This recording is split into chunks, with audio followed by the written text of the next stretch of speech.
Assalamualaikum warahmatullahi wabarakatuh.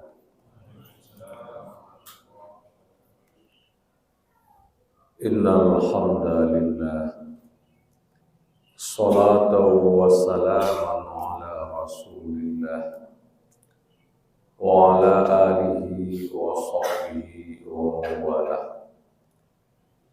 Asyhadu an la ilaha illallah wahdahu la syarika lah wa asyhadu anna sayyidana Muhammadan abduhu wa rasuluh la nabiyya ba'dah amma ba'du. Kaum muslimin, Bapak Ibu sidang jamaah yang dimuliakan Allah Subhanahu wa taala, guru-guru kami, orang tua kami yang kami hormati.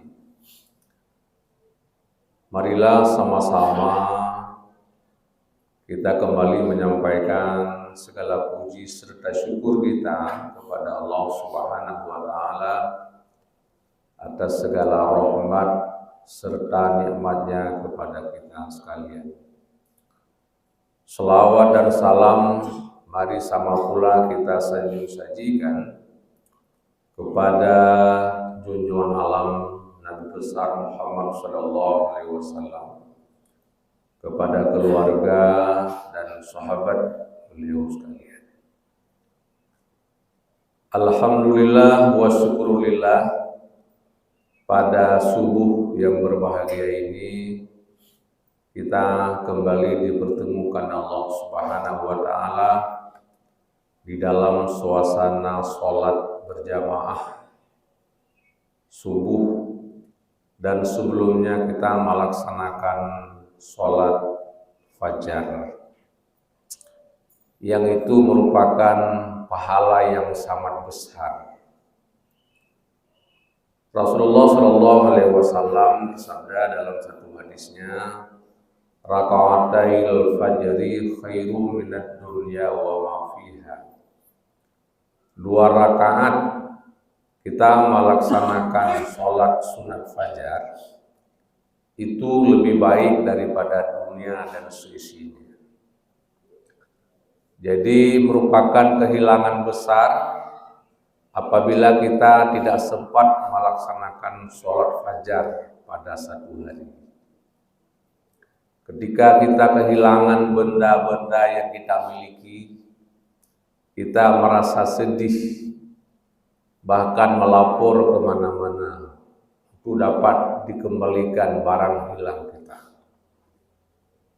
Namun jarang-jarang kita merasa sedih apabila kita tidak sempat melaksanakan sholat sunat fajar 2 rakaat. Padahal yang hilang itu bukan satu mobil, bukan satu rumah, bukan sepetak tanah, tapi yang hilang itu adalah dunia dan seisinya, bahkan lebih baik daripada itu. Apalagi sholat subuh, muslimin yang berbahagia.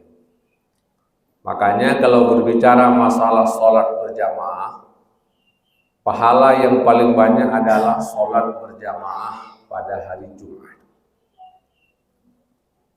Kemudian sholat berjamaah pada subuhnya hari Jumat. Kemudian pada subuh-subuh biasa, dan seterusnya. Begitulah nilai-nilai daripada sholat berjamaah itu sendiri.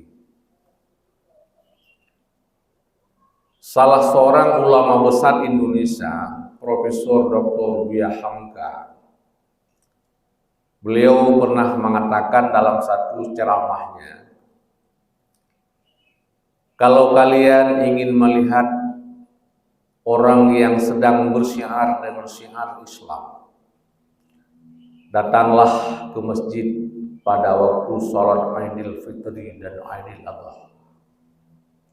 Itu contoh orang yang sedang bersyiar dengan syiar Islam. Kemudian kalau kalian ingin melihat orang Islam, orang yang melaksanakan syariat daripada syariat Islam, datanglah waktu sholat Jumat. Bagaimana orang berbondong-bondong untuk melaksanakan sholat berjamaah pada hari Jumat. Kemudian kalau kalian ingin melihat orang beriman, orang-orang yang benar-benar beriman kepada Allah, kepada Rasulnya, datanglah pada waktu sholat subuh. Itulah ciri daripada orang beriman itu sendiri. Jadi sama dengan muslimin sekalian, orang-orang yang menempatkan diri sholat berjamaah subuh, tidak cuma pada bulan Ramadan, juga pada bulan-bulan yang lain, itulah ciri daripada orang beriman itu sendiri, menurut pendapat Buya Hamka. Dan tidak salah, karena ibadah-ibadah yang lain, ibadah-ibadah pada waktu yang lain ini mampu dilakukan oleh semua orang, bahkan oleh munafik sekalipun. Tadi guru kita Dr. Usamah mengatakan dalam ayat yang dibacakan pada rakaat yang pertama, innal munafiqina yukhadi'una Allaha wa huwa khadi'uhum wa iza qamu ila shalah qamu kusala yura'unan nas. Sesungguhnya orang munafik itu adalah orang yang selalu ingin menipu Allah. Jadi kerjanya sehari-hari adalah menipu Allah Subhanahu wa taala. Wa huwa khadi'uhum, sementara Allah selalu menipu mereka. Wa iza qamu ila shalah qamu kusala. Apabila mereka mendirikan sholat, mereka sholat dengan bermalas-malasan. Yura'unan nas, sholat mereka orang munafik adalah untuk menampakkan kepada manusia. Ketika dia sholat berjamaah Jumat, duhur dan maghrib, orang-orang pada melihat bahwa dia sedang melaksanakan sholat. Berarti dia itu adalah orang baik-baik saja. Sementara Isya dan subuh sudah gelap pada waktu itu, sehingga tidak bisa orang melihatnya. Lalu orang munafik tidak mampu melakukan. Maka dalam satu hadis Nabi pun mengatakan, la sholatun asqala 'alal munafiqina min sholatil fajri wal isya. Lau ya'lamun nasu ma fihima la'atahuma walau habwan.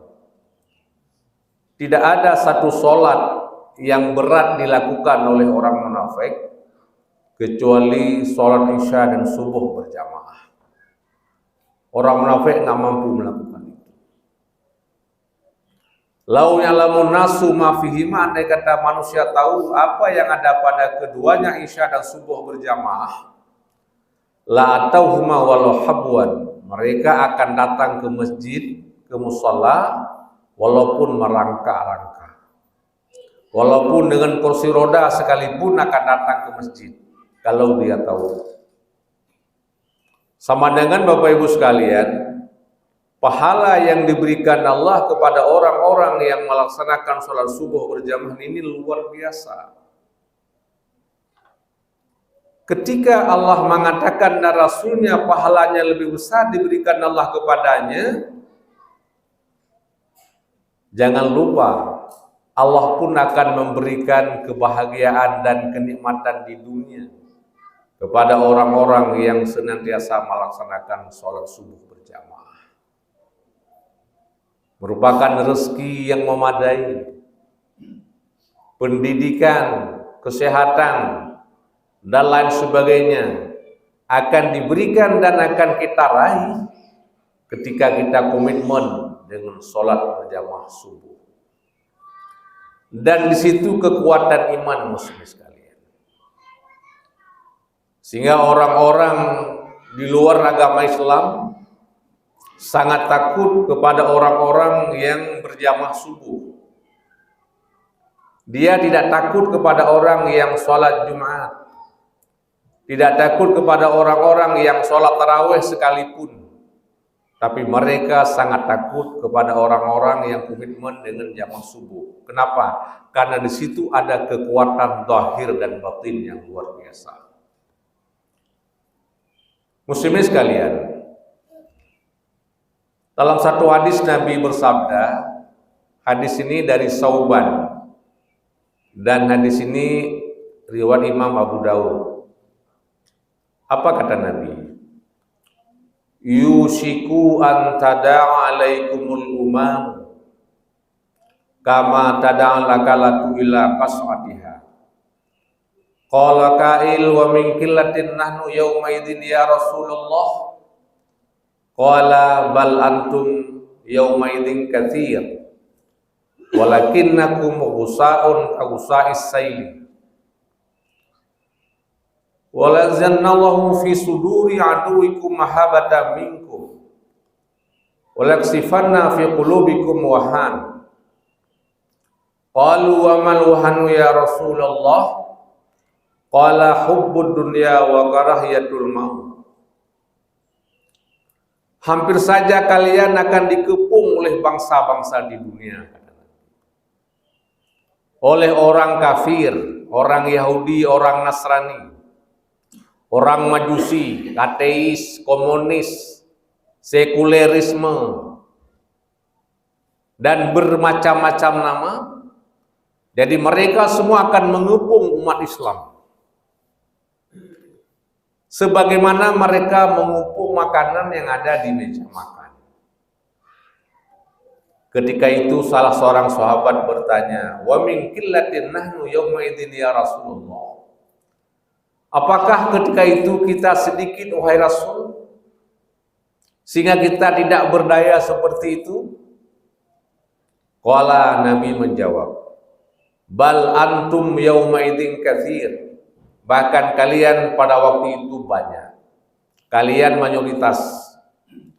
Walakinnakum ghusa'un ka ghusa'is sayli.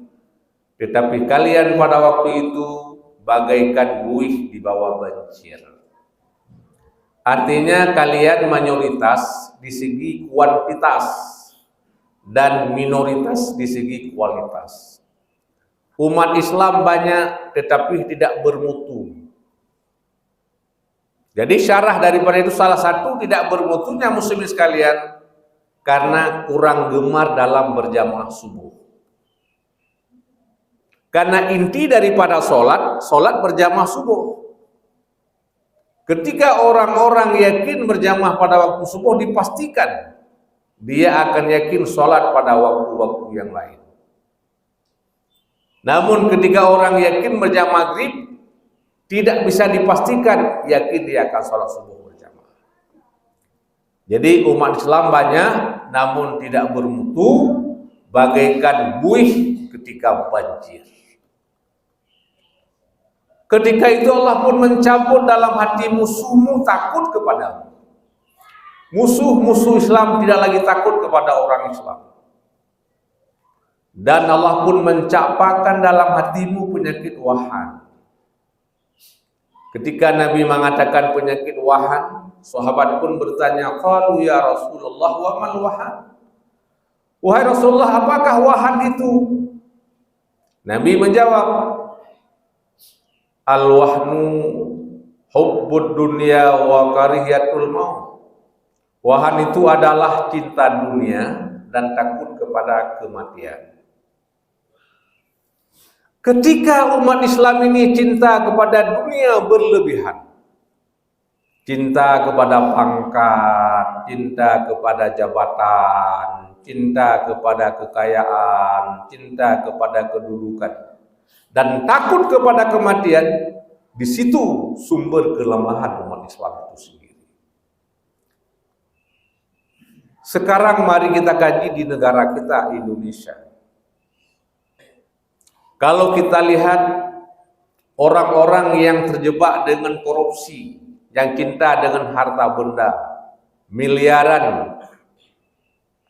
Ada orang kita yang kayanya 600 miliar, dia pegawai kecil di kantor pajak. Dan banyak kekayaan yang lain yang hampir-hampir ditemukan harinya oleh PPATK. Kebanyakan mereka adalah bukan orang Kristen, mereka adalah orang Islam. Kalau kita lihat KTP-nya pasti Islam, tapi mereka cinta dunia berlebihan dan takut kepada kematian. Ketika itu umat Islam akan lemah sekali. Jadi muslimin sekalian, cinta kepada dunia ini sangat berbahaya. Cuma Nabi mengatakan ad-dunya mazratul akhirah. Dunia tempat kita bercocok tanam untuk hari akhirat. Tempat beramal, ladang amal. Ada anak yatim, kita bantu anak yatim. Ada orang fakir, kita bantu orang fakir. Ada sempat kita berzikir, kita berzikir. Kita baca Al-Quran, kita sholat dan berjamaah. Dan semuanya ladang untuk beramal. Untuk kita kumpulkan sebanyak-banyaknya, nanti akan kita petik pada hari akhirat. Namun jangan cinta berlebihan.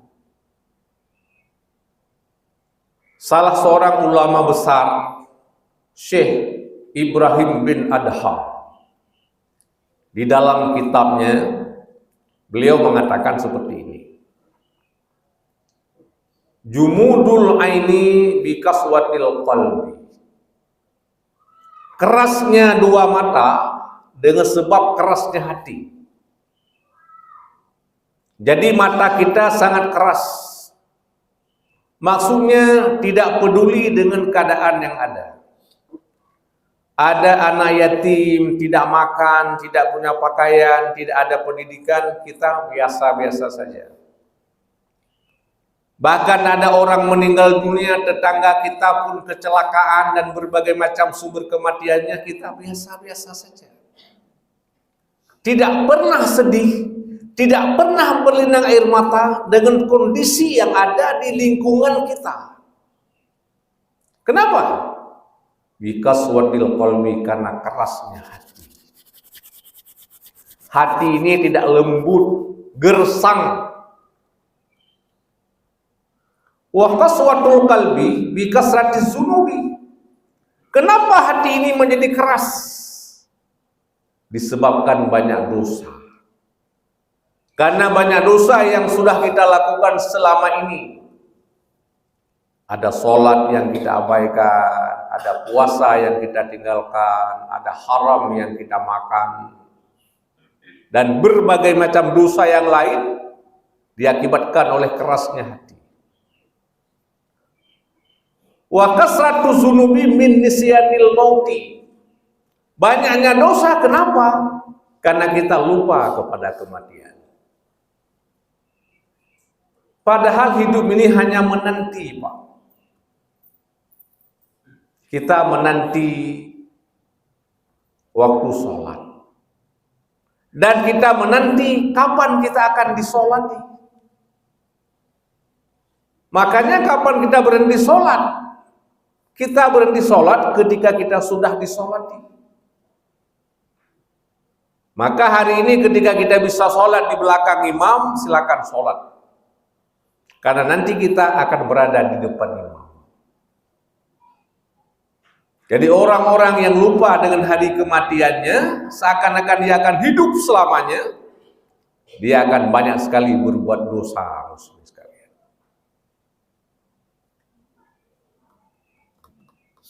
Kenapa banyak dosa? Wa kasratuz zunubi. Banyaknya dosa adalah min tulil amali, karena kita banyak angan-angan, amal. Kita banyak sekali program dalam hidup ini. Saya mau menjadi sarjana S3. Saya mau mendapat pulan. Saya ingin memperoleh pulin.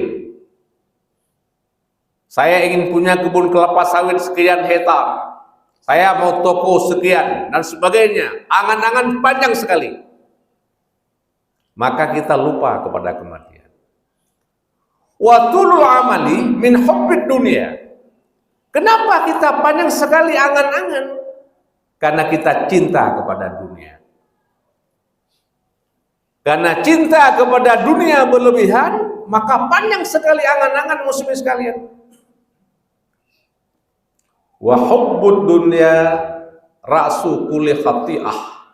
Cinta kepada dunia adalah merupakan fanghulu daripada segala keburukan. Jadi sumber keburukan muslimin sekalian. Terjadi peperangan satu negara kepada negara yang lain.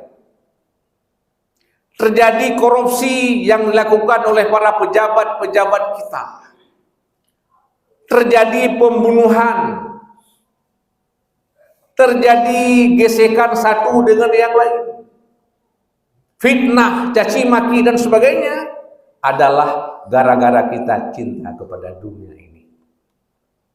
Maka apa dikatakan wa hubbud dunya ra'su kulli khati'ah. Cinta kepada dunia adalah fanghulu atau komandan daripada semua keburukan. Sesungguhnya kita umat Islam adalah umat yang tinggi. Al-Islamu ya'lu wa la yu'la alaih. Islam ini tinggi dan tidak ada yang lebih tinggi daripada itu. Dengan catatan kita pun masuk secara kafah dalam Islam itu sendiri. Islam memang tinggi muslimin. Tapi ketika kita mengabaikan akan Islam dan ilmu Islam serta mengamalkan Islam itu sendiri, Islam tinggi, kita tetap rendah. Itu maka dikatakan Allah, ya ayyuhalladzina amanu dukhulu fis silmi kaffah wa la tattabi'u khutuwatis syaitan innahu lakum aduwwum mubin. Wahai orang yang beriman, masuklah kalian dalam Islam, masuk yang lengkap, yang sempurna. Dan jangan pernah kamu ikuti akan cara-cara syaitan, karena syaitan itu musuh yang nyata. Islam itu tidak cuma sholat, tidak cuma puasa, dan lain sebagainya juga Islam. Bagaimana ekonomi Islam? Bagaimana berpakaian cara Islam? Bagaimana makan cara Islam? Sekarang orang lupa. Itu maka dikatakan Nabi pada hadis yang lain, juga daripada Abu Daud. Apa kata Nabi? Iza tabaya'tum bil'inat wa khaztum aznabal bakar wa raditum bizzar'i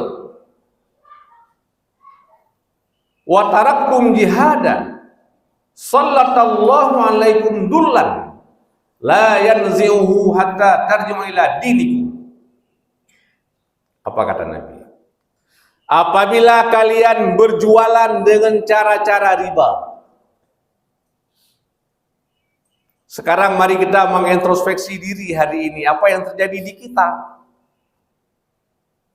Para pedagang-pedagang kita hanya menginginkan untung yang sebanyak-banyaknya. Sementara transaksi yang dilakukan itu adalah dengan cara-cara riba. Bukan cara-cara halal. Ya, berbagai macam cara, ya, di masyarakat. Ada yang leasing lah, ya. Kemudian ada ibu-ibu, orang-orang sedang kemari menawarkan modal dengan bayar berganda-ganda. Istilahnya orang Aceh bank 87 dan seterusnya. Itu berjualan dengan cara-cara riba. Wa khastum aznabal bakar, dan kamu mengekor di belakang binatang ternak. Ja'ulang ja'mu'umah. Wa raditum bidar'i, dan kamu terbuai dengan bercocok tanam, sibuk dengan bertani. Umat Islam sibuk dengan membuka kebun, perkebunan besar. Wa taraktum jihada, dan kamu meninggalkan akan jihad. Lupa kepada perjuangan Islam yang sesungguhnya. Apa kata Nabi? Sallallahu alaikum dullan. Allah akan timpakan kepada kamu kehinaan. Rupanya ketika kita berjualan dengan cara-cara riba, kita sibuk mengekor di belakang binatang ternak dan terbuai dengan bertanam, yaitu dengan bertani, hingga kita meninggalkan jihad, Allah akan timpakan kita kehinaan. La yanzihu hatta tarji'u ala dinikum. Tidak akan hilang kehinaan itu sehingga kalian kembali kepada agama kalian. Jadi kalau hari ini kita belum komitmen dengan beragama, bagaimana orang Islam berpolitik? Kadang-kala orang luar mengatakan politik identitas, ya, politisasi agama, dan bermacam-macam kata-kata yang dilontarkan kepada kita umat Islam. Namun kita muslimin jangan terkecoh dengan itu. Politik identitas, ya, kita jangan politik abu-abu. Jangan politik palsu, apalagi ada kesan ijazah palsu lah, dan bermacam-macam kepalsuan yang lain. Kita punya identitas, kita politik Islam. Ketika ada yang kita pilih, pasti kita pilih orang yang beriman. Tadi Imam juga mengatakan, orang-orang yang beriman tidak boleh menjadikan orang kafir sebagai pemimpin. Orang-orang munafik sangat suka orang-orang kafir itu menjadi pemimpin. Jadi identitas kita adalah identitas, jangan abu-abu. Jangan tidak punya identitas. Datang seseorang kepada kita, saya mau calon wali kota hari ini. Kamu identik dengan apa? Saya tidak punya identitas. Jangan kita pilih orang yang abu-abu, tapi kita wajib pilih orang yang punya identitas. Artinya orang yang baik di dalam pandangan agama. La yanzihu hatta tarji'u ila dinikum. Allah tidak akan mencabut kehinaan itu kecuali kalian kembali kepada agama kalian, beragama yang benar. Artinya apa? Kita beragama di samping kita beramal, kita pun mencari ilmu pengetahuan dengan sebanyak-banyaknya. Wabil ilmi hayatul Islam. Dengan ilmu Islam itu akan hidup. Islam tidak akan hidup dengan kebodohan dan kejahilan.